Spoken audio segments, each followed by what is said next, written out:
Ladies and gentlemen, welcome back to my YouTube chit chat. My name is Sinazak and this is my YouTube channel. So guys, Nairobi teacher is a very happy man.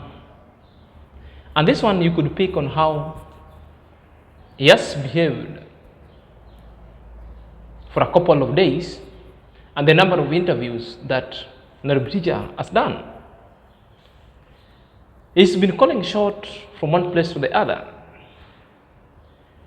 And today we want to deliberate on the last video that I think it was live that Nairobi teacher did, castigating the positive reactors and the positive fanatics. Nairobi teacher took it high notch and started castigating that he hasn't seen any video from any reactor from the positive side condemning the act. And now we want to delve, and I want to tell you the reasons why Nairobi teacher is castigating. Maybe it's a short-lived kind of fame, but all in all, I want to show you where the lie is. So before I dive in straight away to show you where the lie is, if you're coming across this video for the very first time, kindly click at the notification bell so that whenever I upload a video, YouTube shall notify you instantly. My loyal subscriber, may God bless you abundantly. So let's dive in after a moment. So guys, welcome back to my YouTube chit chat. My name is Sinazak and this is my YouTube channel. So guys, let me tell Nairobi teacher this way, because it's hyperbole with an exaggeration kind of a tone is coming for the lazy gun, for the positive reactors. In fact, telling us off that he hasn't seen any video from our side castigating the molestation itself and what has been going in Yabanzi. I want to let us know, and I want to permit to Nairobi teacher or any other person from that side who might be watching this video, that this is a normal lies that the lazy gang are known to be lying and twisting words. If you go face to face, 3 videos I've done about particular kind of a set, I've been categorically on my opening formula saying that if there is any pedo, any abuser of any form of a minor, such kind of people must be taken out from the society and must be taken behind the bars.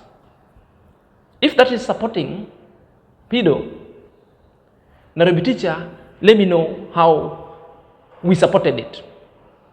But perhaps you might be misconstruing, because just by a mere fact, we tell people that you stop name calling because you don't have an evidence. Then you think that we are supporting, therefore you are mistaken. And I'm going to tell you how and why you're mistaken. So perhaps let's watch Nairobi teacher's vexations, full of emotion, verbal verbosity, castigating the positive reactors, and even gone top notch, because it was during my premiere where he saw during small commenting that I hope it is not true, but if it is true, then somebody must serve in jail. So he went and picked during small comment and started castigating during small win, and he was even doubting. So let's dive in straight away. Yes, so guys, Lisa says, Lisa says, as child belong to state in the absence of justice when parents are defeated. Totally. Imagine that Gitiriba has been doing this to minor girls. He should be arrested and go away forever. And I was like, huh? Is this Doreen Small, or am I dreaming? Is this Doreen Small, or this is me imagining that this is somebody who has come with a pseudo account to claim that they are Doreen Small? Okay, I see. That is Doreen Small. Hey, guys. JT. Hey. This woman telling you go to hell is very sad.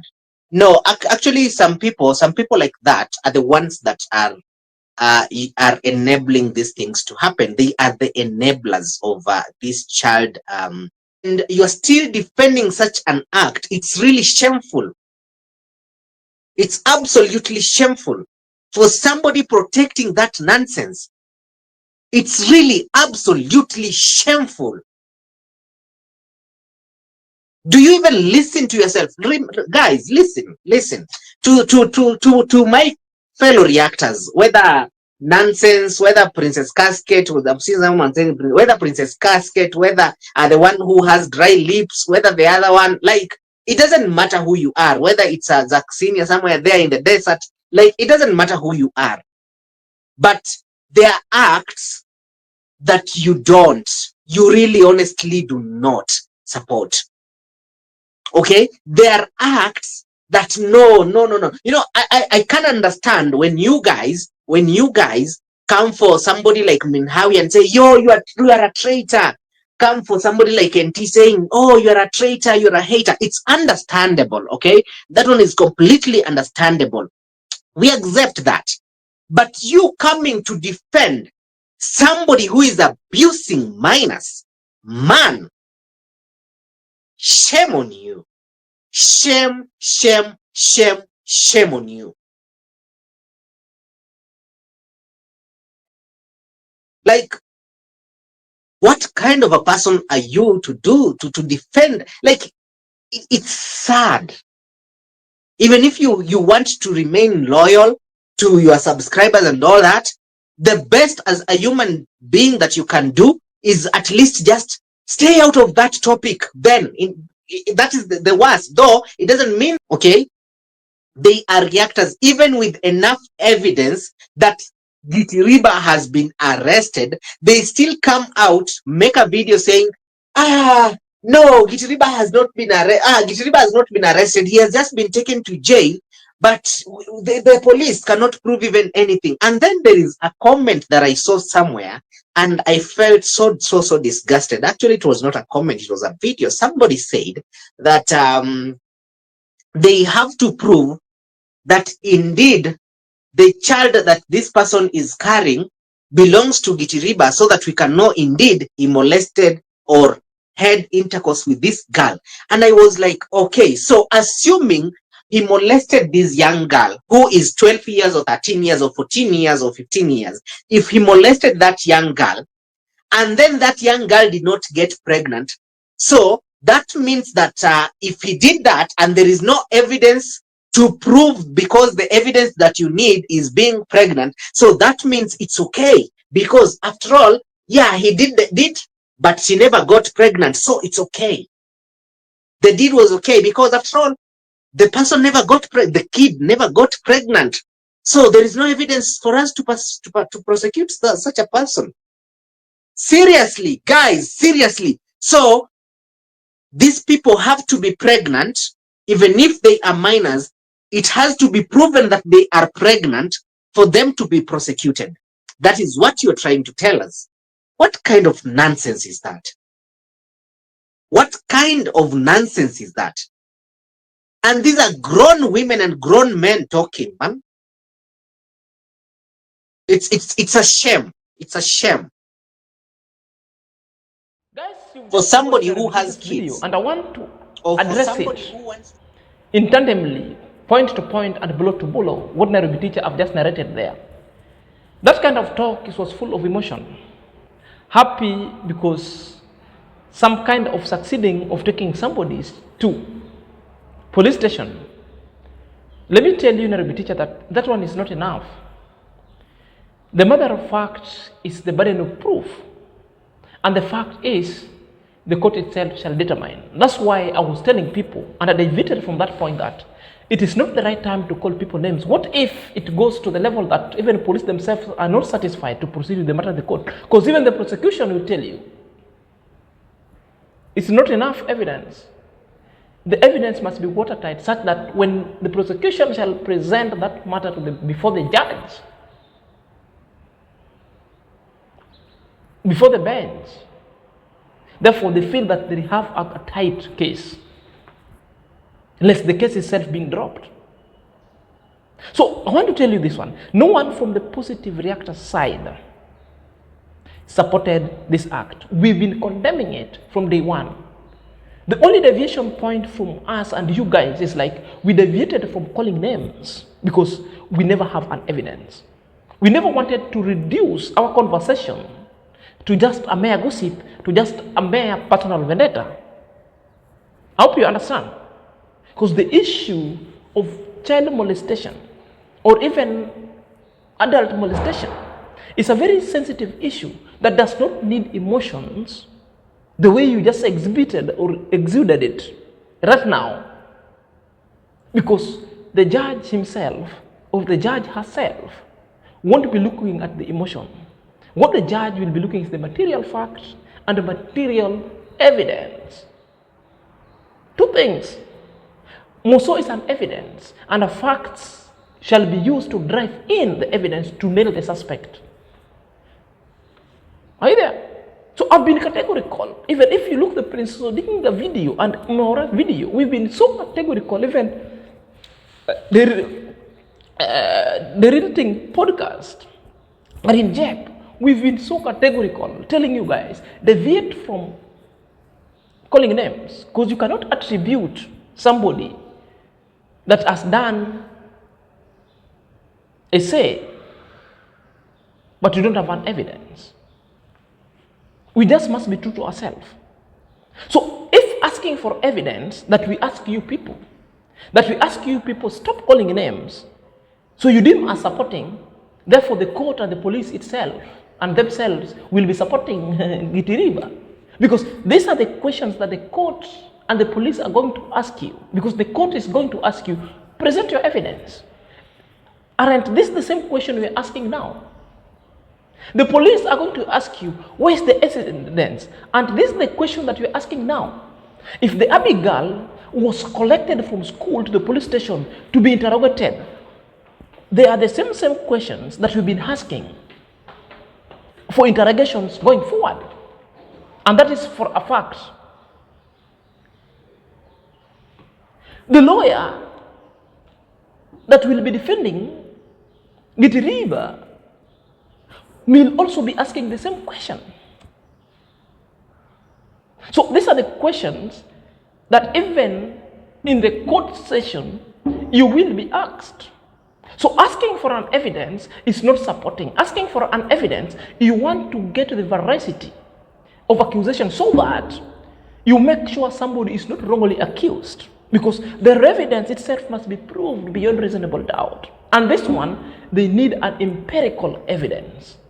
They need a medical evidence will however turn to be a physical evidence that shall be represented before the judge. Ask the same question. Because these are the questions we are asking you people. In preparation such that when you go to court, you get prepared. In fact, we are even stealing for you the exams. So if us asking the same question, and you deem us that we are supporting, therefore the court is going even to support Gitiriba too much.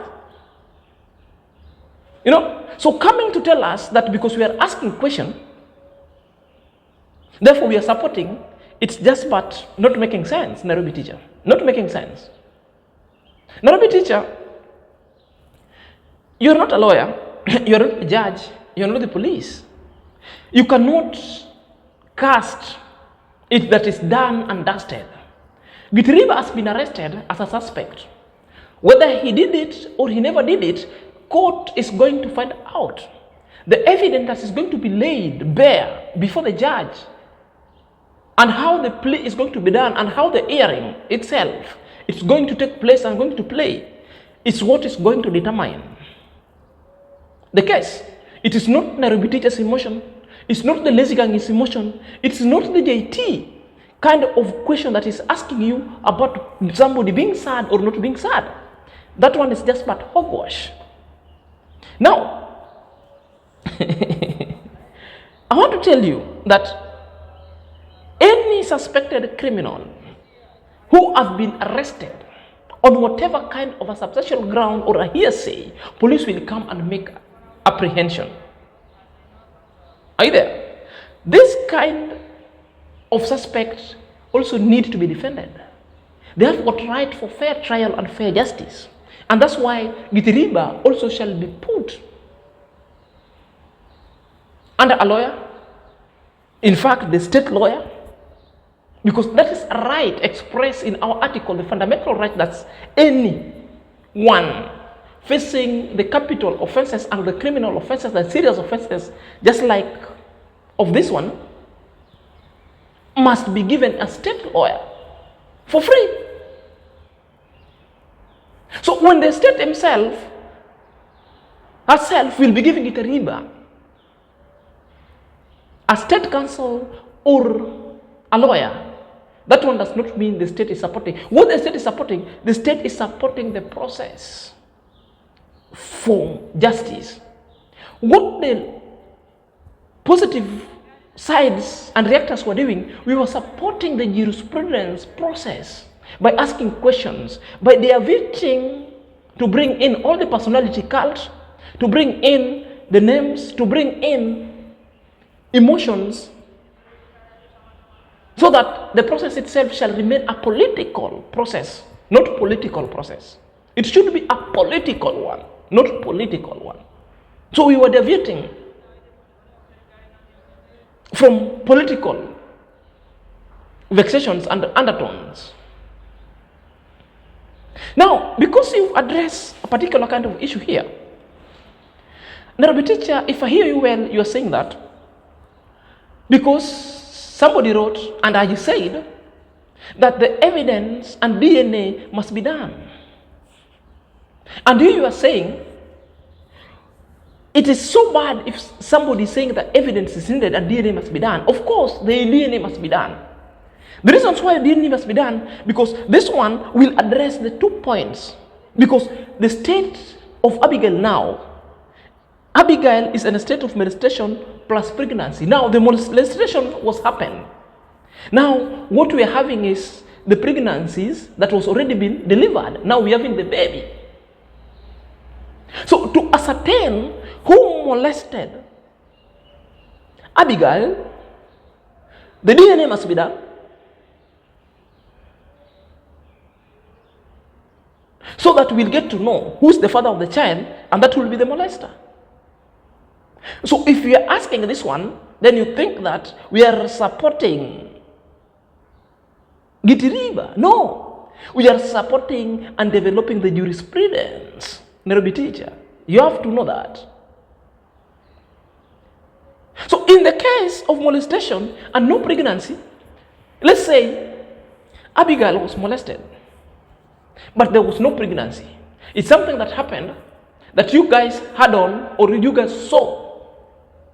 How would you tackle that case? Because how will you drive at the evidence? Because at this phase, there's no evidence. What is there is an hearsay, and a witness who will say, I heard, I was told. You take that one to court, it's going to be bundled out by the court, because that is not enough evidence. Court does not operate on a hearsay and evidence. At this stage, molestation and there's no pregnancy, which DNA will be done? No DNA, because by this time the lady shall have tampered with the evidence big time. The man also shall have tampered with the evidence big time. But in the case of the child, the evidence could not be tampered with, because the evidence is a child, the Abigail body, and the Gitiriba body, which means DNA shall be conducted, so that the father of the child will be the molester. Now you must get the correlations. So when you're asking this question, it's not we are supporting Gitiriba. It's not like we are promoting molestation. What we are doing, we are developing a case and we are developing the jurisprudence. And these are the questions that the court is going to ask you. Nairobi teacher, hope you're getting me well. It's not about of getting loyal to Marwa, of being loyal to subscribers. It's about being constructive in our review, so that we don't reduce it to just a mere gossip and vexations, or just a mere hot air that will never find justice. This is justice. And we are justified to ask this question to arrive at the evidence, because this is what court also will do. This is what also court shall examine. Court doesn't operate on hearsay. Doesn't. And now, for education purposes, I want to educate you and educate all the masses both my subscribers, the litigant subscribers, and the people Enemans, and even the people at Nyabo Andes, because I've realized there is a delinquency of the information. And I want to let you know the reasons why most of the molestation or the rape cases normally faces hurdles of challenges at the court, then sometimes they get bundled out. Then you find the perpetrator is being left and the victim continues wallowing within the village. It's just because the evidence was tampered with. Do you know the reasons why most of the rape cases never get justice that is deserved? And even though the perpetrator is there and he did, just because how we handle the evidence, because of particular kind of ignorance, or so we are just green and gray on that area. Are you there? So such kind of case normally face the challenges just because of the victim denial. The victim have just denied never to say anything and refuse. And you do nothing if the victim have refused. The victim will tell you, I don't know. You'll tell them, do you know? Have you ever had a relationship with this guy? He will tell you, I don't know.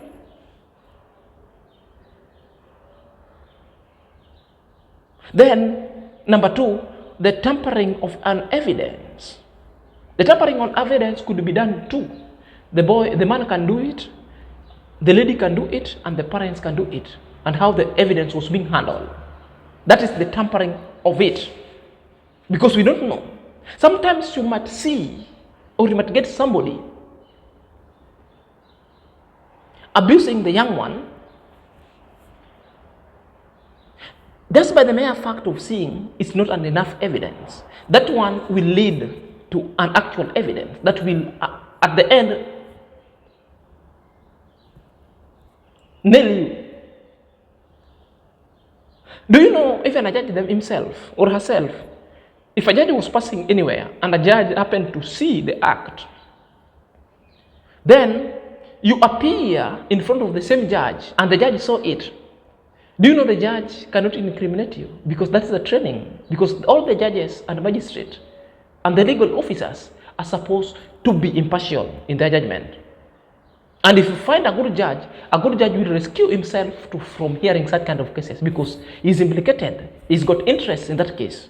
Or if you find a good judge will do what? Will cross from the bench to the bar side to take the witness stand and be the state witness because he saw.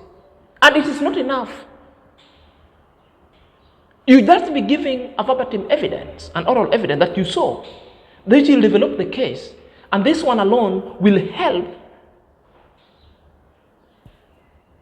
the judge to make a decision whether a DNA must be done to ascertain the fact or not going forward. And that's a fact. I hope you're now understanding me. I hope you are understanding me big time. Now, how do you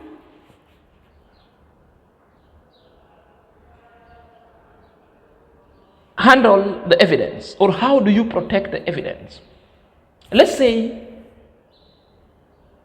your child or your friend or anybody within your society or community has been gang raped, and the person has come to you running full of those kind of blood and stain. How do you go about it? Stop panicking. The best number one is do what? You must protect the evidence. And the question is, how are you protecting this evidence going forward? Number one,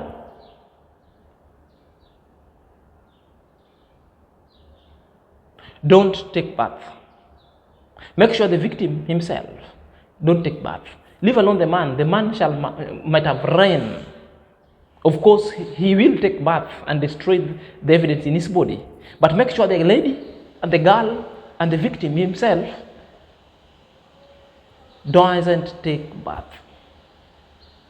And the reasons why the victim doesn't take bath is to preserve all the specimen, of course, the semen, of course, the evidence from man on his body. It could be the hair of the man. It could be the hand when they were struggling. Are you there? Some kind of mark. A man hair must be there. the pubic hair shall have remained under the pubic,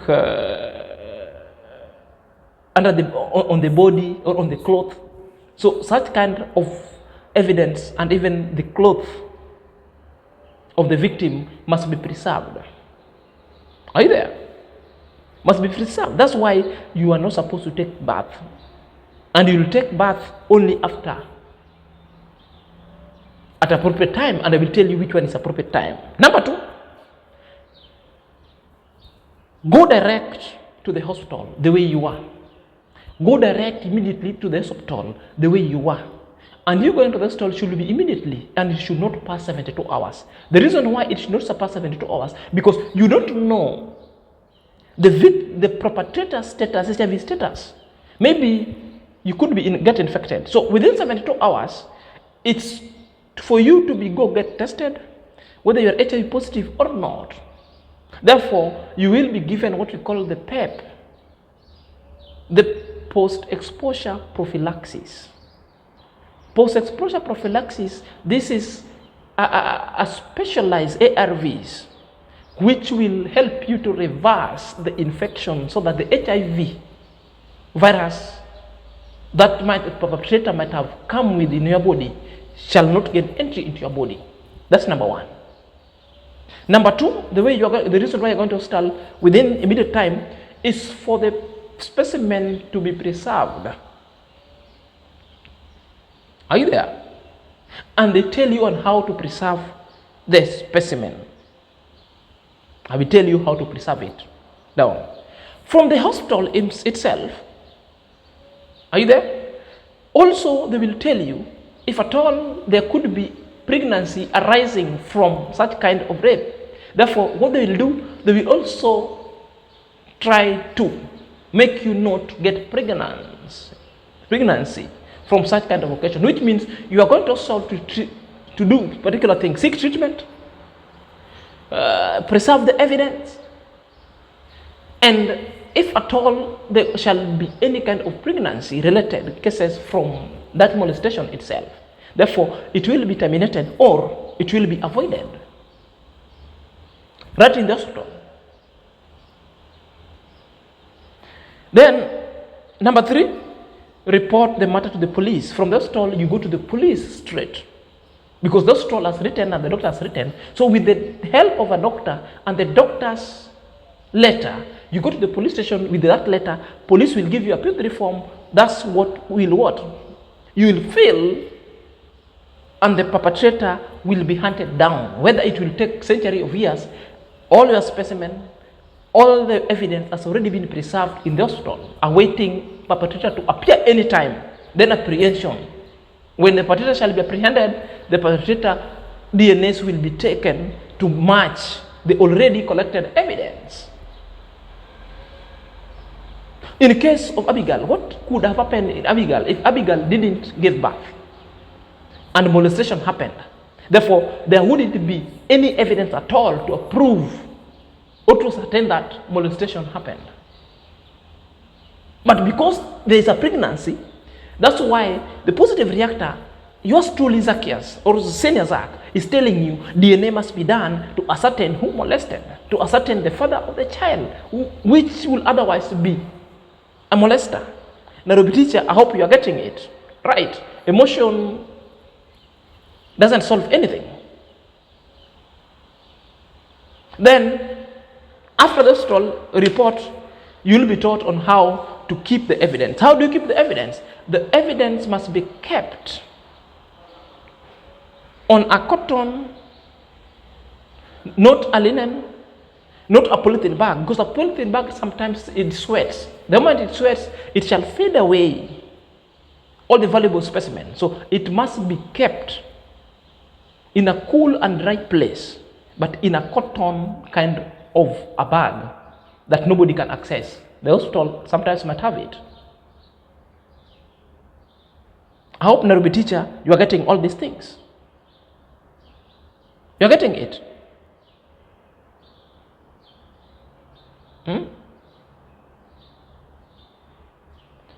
Without the evidence,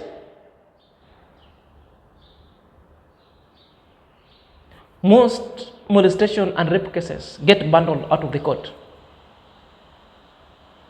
Then Nairobi will come back again. Oh, police is corrupt. Oh, the legal justice system is corrupt. No, just because people didn't know from the word go, from the time you are prosecuting this case, you didn't know what to do because you ignored our advice that now you are disregarding and you are being regarded to support. We are not supporting.